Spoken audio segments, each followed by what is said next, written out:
Hi, I'm Paige or DJ Gizmo from WSOU, And I'm DJ Wobble, aka Lauren, here on WSOU. and today we're talking to Pollyanna, who are releasing their third studio album, Weirdo, on October 24th. They've released four singles so far: Gravedigger, ooh, Boy Girl, Die Slow, and most recently, Narcissist. We're super duper excited to be joined by them this evening. But before we start the interview, I just wanted to ask how you guys are doing today. We're We're good. doing pretty well. How are you doing? I'm good, pretty good. We've been looking forward to this. I'm doing great. This has been in the workings for a few weeks now, and being able to finally talk to you guys now is so exciting. I'm really looking forward to this. Very cool. Cool. Thanks for having us. Alrighty, so your record Weirdo comes out in just about 2-ish weeks now.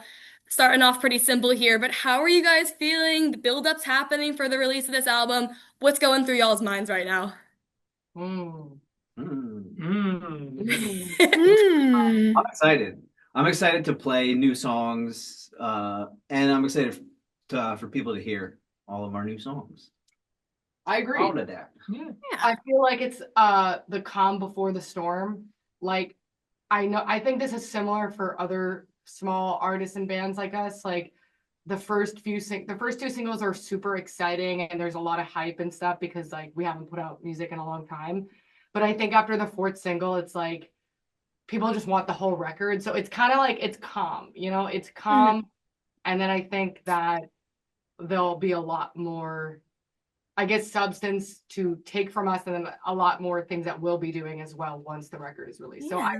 I like to call this section the calm before the storm. That's exactly what I was thinking. I love it. Yeah. And then I was gonna ask how the fans have been reacting to the new music. Have they been liking it? I think so. I think they've been digging it. Mhm. But like especially our Discord fans, like they'll love anything we do. Like it doesn't matter what it is. I feel like they'll back us. Yeah. They get it. They get it. That's the best thing about having a community like that, especially as like a smaller act of a band. Like that's the kind of like the love where you feel it the most from. So just going on to this topic of music and just y'all's history with creating music, what has the journey been like from point A, for example, quote unquote, of your last album to point B, with most recently with Weirdo on the horizon? What's kind of been the in-between process that's got you from that point to this new point?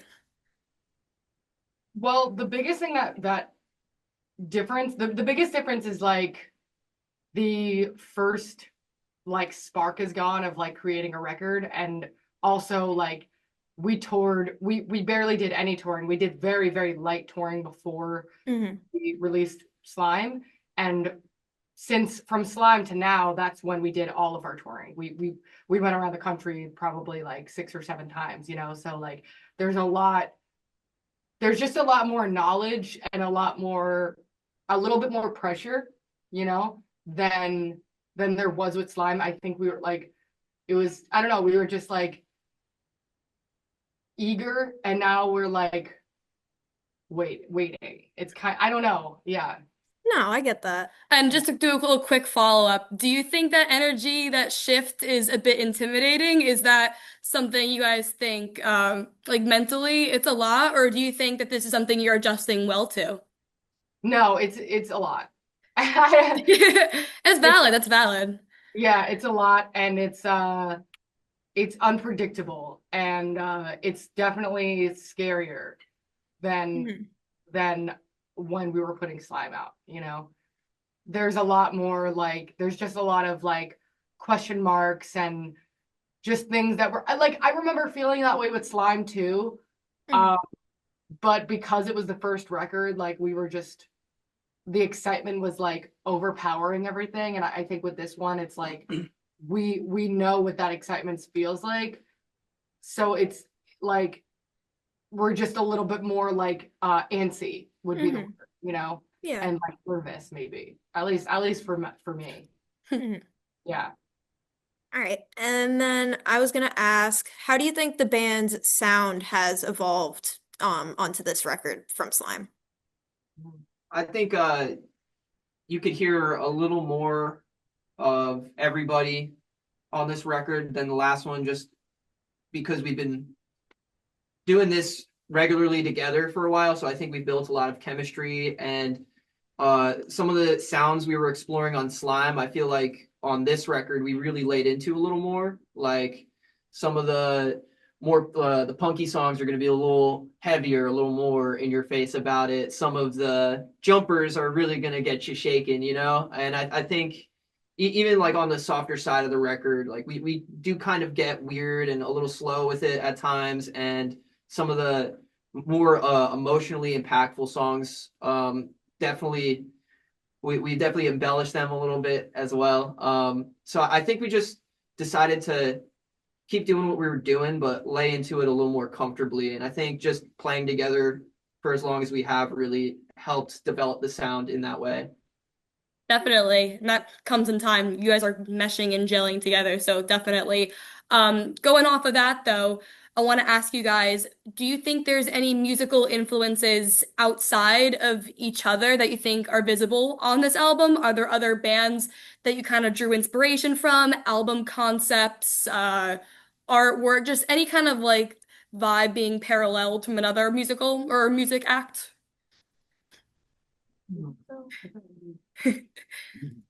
I feel like a lot of the softer moments on the record, like we wear a Radiohead hat pretty hard. Yeah, Right? a little bit. Like when we get like cinematic, it's like, okay, Mhm. Radiohead's like poking its head out a little bit here. Yeah, I feel like for a lot of the stuff, like a lot of more uplifting, upbeat songs on the record. I'm definitely the one that listens to the most pop music, but I feel like there's a lot of like Ash Nico has been an influence on some stuff, you know, things like that. Mhm. Definitely. Yeah, Nice. I don't think we were like with actually like creating the artwork and like molding the album together. We were just not even thinking. I think we were just creating and doing. Just creating it. I love that. I was gonna ask if there were any non-musical inspirations, whether that be like a book or a movie, or just like a specific vibe that you went into making the album with, like any sort of idea that like shaped it. One of the songs, Gravedigger, is partially about the movie Requiem for a Dream. And part of the music video, we tried to give a little homage to that as well. But yeah, that was a movie that I really enjoyed while we were writing this record. That's beautiful. Love that. So your discography, just in general, includes a lot of deep dives into some heavier topics about oneself, like inner turmoil, self-doubt, hardships, but also I think it's important to know the journey of overcoming these and evolving those emotions. I'm just an outsider here, but I imagine this is a pretty freeing and cathartic kind of process. But in your words, I would just love to hear from you guys how it feels within each of you, like personally, to be able to perform these songs, these journeys even, and just let go on stage, in studio. Just how does it feel like internally to let this all go? It is a beautiful release because I think the writing process, I think all of those things that you mentioned are different. Like the writing process, the recording process, and then performing, they're all different experiences. So the writing, at least for this record, did not feel freeing. It felt painful and it felt difficult and emotional Oh, in some ways for all of us. And then I think for recording even, it was also like it's a lot of fun. I find a lot of fun in recording, but at the same time there is like emotions to be shed and difficult things to like let go of, and we didn't have a lot of time. And we- Yeah, also the in amount of studio. time is like that's another factor Yeah. into like that was difficult. creating and all that. Yeah, we kind of had to just create and commit and keep moving. Because you know, you go into the song, the studio with these songs and these ideas and expressions, and then hopefully most times you're able to explore different options on how to actually portray it and really nail down what the song is. But I think with this process, we had such a long time of okay, keep writing, write a lot of songs. Now you have a lot of songs and you only have 10 days to do what you need to in the studio. So there wasn't a ton of time to really, digest and reflect on some of the decisions we made in the studio. Mhm. So we just kind of had to keep going with that. That's why I think letting go is a good Yes. way to put it, because it's like now we have this, so now it's more about how do we make it sound the best live and how do we relate it in that way. Yeah. So yeah, now I just gotta let it go. Yeah. I think releasing the record and then performing it is like is absolutely the most freeing part. It's the most weight lifted off of our backs part because we don't have to that's in some ways the best part about it because we're just having fun and we're just playing it, and now it's just become songs that we're just able to perform in front of people versus like something we once had to think so deeply and intensely and sometimes painfully about. Yeah, I definitely think performing the songs for me is the most freeing, I guess you could say, because when we're writing and when we're in the studio, you got to rein in the ideas a little bit and the creativity to make the composition what it is. You know what I mean? You got to speak alongside each other, not over each other. And I feel like performing kind of lifts those bars a little bit. So as a drummer, I could kind of get away with a lot more of my expression and the way I view drums and play them live versus in a studio setting most times. I getcha. I getcha. Yeah.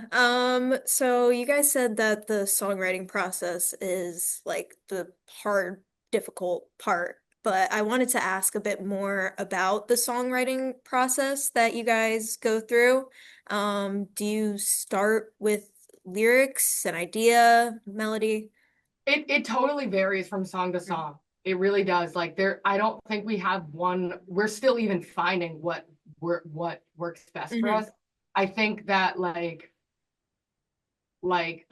example is like I'll write something like a verse or something or a chorus, and then we'll all jam. We'll get together and practice and like make it into something, and then we'll start like putting it together and putting together the structure. Or like Brandon will come in with like a riff and we'll start like jamming on that and then creating stuff, and then I'll come up with words and he'll come up like something like that. Like I think it like there's like a small idea, and then the song is we build the song together. But there's also been times where a lot of the song can be like built by one person, or there's also been times where we truly just wrote something on the spot with each other. I feel actually we were like, let's do a 6/8 song. We don't have any and then 6/8 songs. Yeah, but there's other songs Yeah. too like that. Yeah, I mean it's definitely situational. I think per song they all kind of shaped and formed a little differently, but most of the ideas, a majority of the ideas, either start with Brandon or Jill coming in with some words and a riff, or just a riff in general. And I think that usually sparks some form of creativity amongst all of us when we're in a room together and we could kind of develop the ideas. So that's like, I guess, the basis on how these songs come to be. But when you have a lot of time with them and you also feel like you don't have a lot of time and you're continuing to create, like, I guess, for instance, for this record cycle, we had like 35 or 36 demos, just ideas of songs, like going into the studio. And now we have a 14-song record. So there's a lot of ideas we haven't even touched upon and stuff that we have explored and want to explore more of. But there's just so much time leading up to the studio on this record cycle that it was a lot at one point. It was a lot to handle and a lot to decide on. Yeah, we go through like different phases of reworking the song. I mean, there's certain songs where we reworked, like Narrow Lens. We reworked that song so many different times, and then we ended up making it really close to the original way that we wrote it. Yeah, and we weren't even like thinking about that one going into the studio. We were just like on day 3 or 4 and looking through the index of songs. We had a nice handful that we were like absolutely have to go on the record, but there was also like 5 or 6 slots that we were like, okay, we could put any one of these songs from our demos onto this record. Yeah. And Narrow Lens was one we just kind of like, fuck it, let's do it. Let's burn this one real quick. Yeah. I love that. As you guys said in your X announcement of the album, with Weirdo coming up, you guys are quote unquote only going to get weirder. So it's a broad question again, but just tell me, what are some themes on this album and what were some discoveries you had of these themes? Like you were just talking about how there were like 5 or 6 slots of songs that you didn't know which ones could or which ones should make it to the album or not. How was it kind of the process of finding what you want the theme of this album to be and then kind of painting the number or filling in the dot, what's the analogy? Like connecting the dots. There we Yeah, go. connect to the dots. Painting the picture of what you want the theme of this album to be like. There were songs where we were like, "Ooh, we want this one to go on the record, but this one makes more sense for the record." Yeah. Like, I see. Okay. what were we gonna say?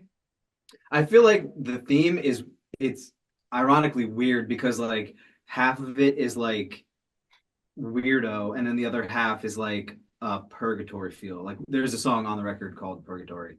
And so it's like those two don't have too much in common, but there are some parallels that you could, draw. So it was like me and Jill kind of just had some random ideas that were similar. And then we just kind of went from there. Yeah, it's like if we can conceptualize it, the themes are definitely all over the place. Like there's a song about like, like fascism. There's a song about being an evil villain. There's a song, about gender. There's a song about like death. Like there's many songs about death. There's There's a 53-second song about being depressed. yeah, like so it goes all over the place. But if you were to scope out and see, like I do see there is a slight concept, and in my head the concept is like it starts off really like almost like a film of confidence and like rage, kind of a little bit similar to the theme of Slime, our previous record. And then you start really getting into it, and the anger is like a mask for the feeling of being stuck, or feeling like an outcast no matter where you are, or just feeling like, yeah, like just stuck in a cycle and like in this state of purgatory. It's not hell, it's not heaven, it's like this in between experience that is much worse than being at rock bottom, and you don't know how to break out of it.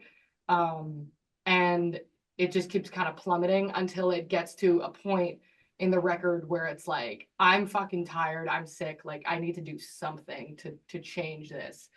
So it is very self-reflective. And then it starts becoming a little bit more, I mean, it doesn't turn positive, but it turns into this, like, these songs of kind of understanding your self-worth a little bit more and trying to figure out how to find that, and how to find yourself in a way without all these flashy, shiny things that helped us protect our ego. I don't know. I'm going a little off the rails here. It's okay. But I think the end of the record, because like I said, I mean, there's songs where it's like in the middle, it like of this theme, and it has nothing to do with the theme, but I think the end ties it together because it's just kind of about like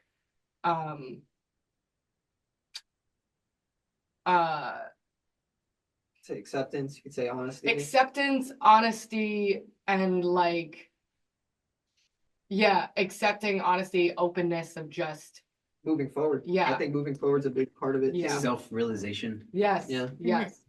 There's derealization. There's like the high ego, the derealization, the realization, and then the acceptance. Yes. Realize. Realize. Yeah. There we Every go. level of it. But it definitely makes sense. I really do Yeah, understand that. I really like that answer. Taking a different angle now, I want to talk to you guys a bit about what you've been doing on the road. You guys have had some pretty great tours over the last couple of years. Looking back to last year, you guys began 2024 when you were touring with the Plain White Tees on the Fired Up tour, and then you joined Water Parks for the part of their Sneaking Out of Heaven tour.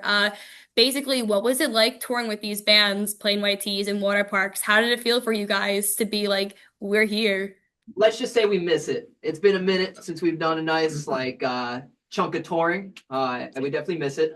I would For say sure. two of our most some of our favorite tours, honestly. Yeah. Plain White Tees, they're so nice. And like their harmonies are on point live. Yeah. Yeah, So they can go perform. check out the Plain White Tees live. Yeah, it's Yeah. really good. Band to I see. mean, we've had a lot of fun times on those tours. Yeah, Water Parks was also a really, really good time. I think that was probably our most busy and I guess bigger shows that we've played. We were playing consistently, to more than 1,000 people every night. We only played 7 shows with them over the span of like a week and a half, but I mean, we were keeping up at the merch table. There weren't super easy drives. There were definitely some long drives. Some shows were pretty relatively easy, but it did take us all the way out to where was that? Phoenix? Phoenix. Yeah, Phoenix. Oh wow. Oh wow. Yeah. But I will say, the volume at which we were operating definitely made those shows worth it. And it's a kind of feeling that we've definitely been trying to get back, especially looking forward to releasing this record and just doing more shows and getting these support tours and just getting back out there really is it's something we miss, Yeah. I miss the food on the road. Yeah. I'll share a tour story from the Water Parks tour. There was 2 shows where we played in Orlando. Oh my God. And it was it was technically on the property of Disney because it was at Disney Springs. Disney Springs, yeah. Yeah. House of Blues, Orlando. Yes. And they didn't like our merch Yeah, they're because Yeah. it Wait. said because that's Wait, can we say that on the radio? We'll figure it out. You're Song good. two. You're good. We'll say song 2. It's track 2 off of Slime, and we Yeah. have a merch item that has 4 very Large letters. yeah, large letters on the Rear end. merchandise. Yeah. And we're the Yeah, we had a Crop crop top. top and Oh, yeah, that's and right. shorts. yeah. So it was on a few things, but basically the venue was Took issue. took issue with it, Yeah. and Because they're like, oh, which we found ridiculous. we're on Disney, and if someone it's a family friendly. buys the show and then they walk out, they don't want to be reflected off them. So I was just like, guys, it's not like a vulgar thing. It's kind of, and then Dan, Who lost his voice. We were hold on, real quick. We were at the Tabernacle the night before in Atlanta, Yes. and they have merchandise. Like it's a separate room for all the merchandise under I think it's under the stage, Yeah. right? And they have a huge PA speaker down there that was right next to my face at the merch table where I was all night. So I'm having to shout at people at the merch table the whole time just to get a clear word out. And I ended up losing my voice completely. So flash forward to House of Blues Orlando. We're having this predicament. I'm setting up merch with Brandon. If you want to pick up. yeah, I Karen'd my way up to 3 managers to where I was talking to the head manager. Yeah, the of manager's House of final Blues. boss. And I was just trying to be like, we have a song about this, it's And there was some promiscuous merch among some of the other bands, so it wasn't even like we were the only. Also- and we were the only ones getting targeted for it. Also, to Yeah. defend ourselves, we're the smallest band, and also those are our best sellers, and that is how that merch, those 2 items of merch, we needed to sell that merch. Yeah. So, So Dan ekes out, it's about empowerment. The guy just looks at him and he had no idea. Get close to the mic. this and is say- what Brandon was arguing, and then Yeah, you we're just hear, already in the thick of the argument. and they're just confused. Because the guy had no idea that Dan lost his voice. So he's just like, why is this kid whispering? Yeah. That is hysterical. Oh my Yeah. gosh, you painted that picture so well. Yeah, needless Yeah. to say, they just made us put tape over it to censor it. And All of the tape fell off because we were in Florida, the most humid place in the world. Yeah. it's true. So But we got away with it. yeah, Good, so but you brought them in. That's what matters. Yeah. Yes. but yeah, I got my voice for those 2 shows. It's rough. And then Oh, man. 4 days shows later, the fire alarm went off during the other show, Oh, and then we Yeah, had right. to Fine. Yeah, this is all on the evacuate the water building. park tour. Yeah, and then sell merch outside. Oh, what a week. What a week. Wow. yeah. It was a lot of fun. That's Oh. life on the road, I guess. Yeah. For real. I know, sounds fun. And then I was gonna ask about some of the more recent tours you guys have been on. This year, you guys were playing with Jiraiya and Nice on tour. How have those tours been? They've been super fun. I mean, We went to the UK with Jiraiya. yeah. Had some Nice. chips, right? The cheeky Yeah, It was good, didn't it? It was our We got the first cheeky time- spoons. Oh, It's bad. yeah, it's You bad. lost the It's accent. really bad. No, I mean we never went overseas before, so it was awesome. It was a beautiful experience, even though I did get food poisoning. Yeah, Jiraiya is like some of our really good friends. I mean, they're great They're band. about to open up Yeah. for water parks. Yeah, that's right. They're opening up for water parks this fall. Yeah. Yeah, yeah, it was awesome. It was. Was it the same amount of chaotic as our 2024 tours? It was very chaotic. Yeah. What, in the UK? Yeah. No, like both of our tours in 2025 versus our tours in 2024, like the same amount of chaotic. Yeah, it was similar chaos, just different vibes. Yeah. A very chaotic moment just popped into my memory. I Uh, remember landing in London. Like, we've never been overseas at all. I haven't been on a plane since I was 6. So we land in London. We're trying to go through customs, and we can't get checked into the country because the guy like forgot his password and couldn't sign on to the computer. No. Like, he had no idea. Like, we're sitting at customs, just like, I hope our stuff is like safe, like all the gear is good, and like we can't get in, and it's just like awkwardly silent. I just remember Dan going this big echoey airport. Yeah. Like, you know, I think it's- Our tour manager was like, "Shut up." Lock in, be professional, lock in. That's so fun though. So going off of that, Chaotic, but so funny. definitely And then we saw Ben in and the Jerry's end, vending machine. it's worth it in the end. Yeah, no, it was a great time. Touring was a good yeah, time. all those shows sold out too overseas. Our first time over there. So Yeah. supporting, and it was just us and Jiraiya every night. So it felt really good to be welcomed in such open arms over there. Yeah, I think London was probably like one of my favorite shows we've ever played. Yeah. Same. I love that. Dingwalls. Yeah. Oh my God, and I got these bao buns right before. Yeah. Food over there is pretty great. Canada. Only London.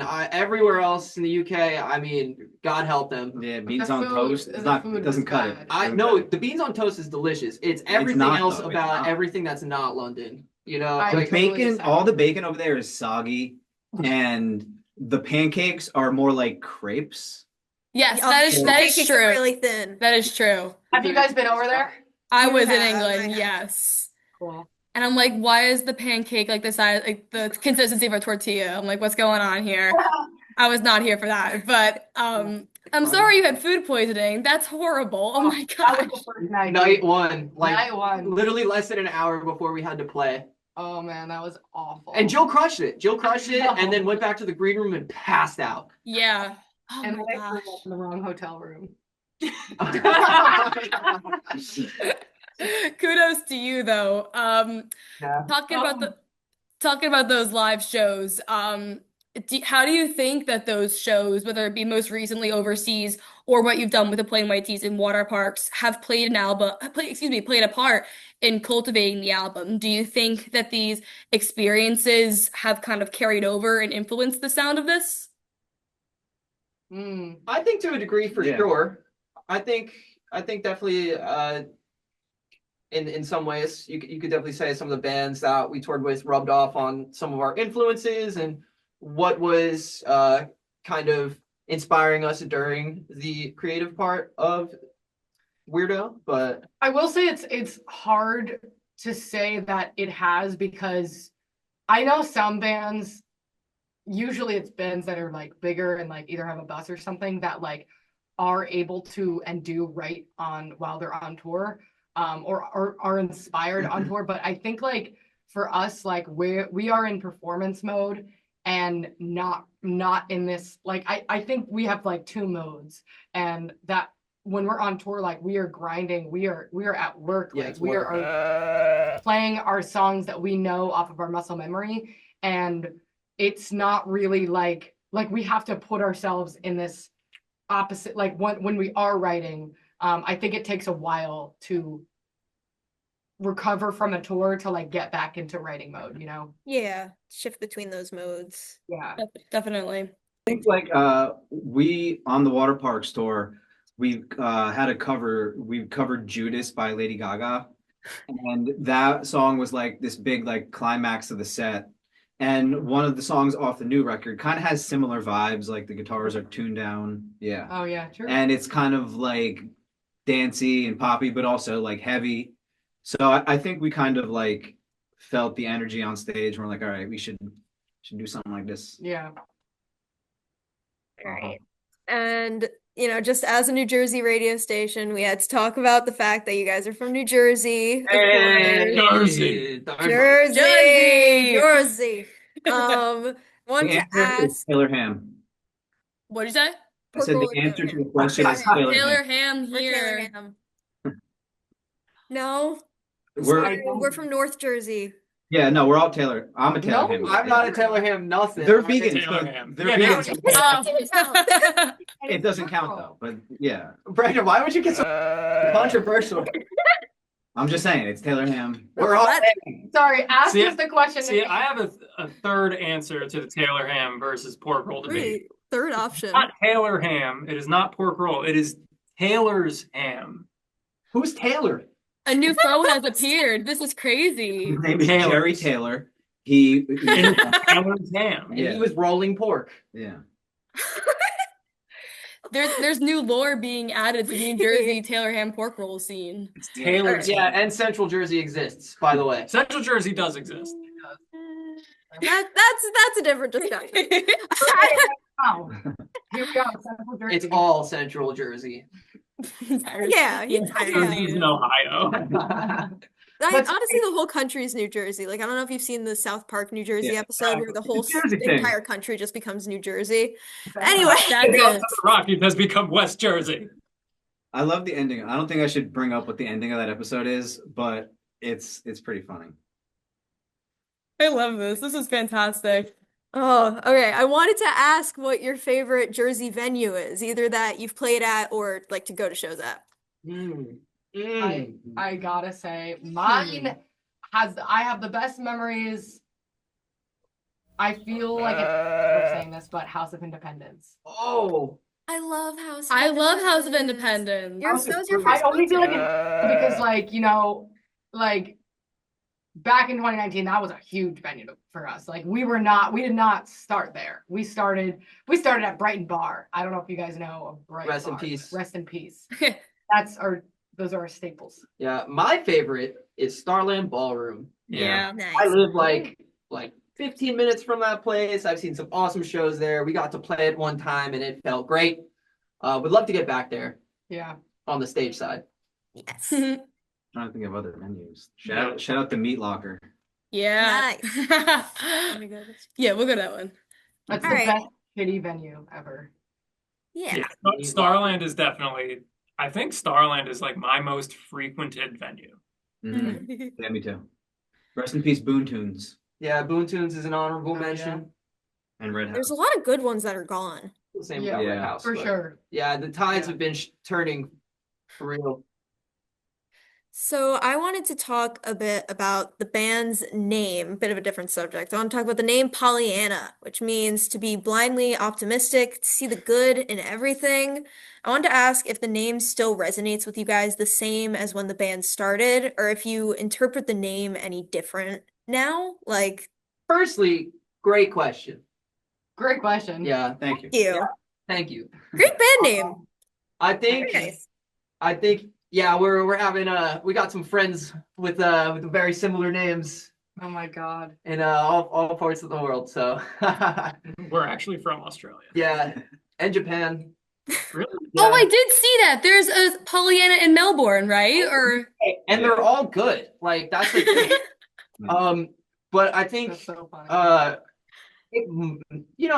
don't really find any relevance to how we're operating or what we're doing. Like, I guess like back in the day, Oh, back in the day, I it totally think it definitely, made sense. yeah, it definitely was.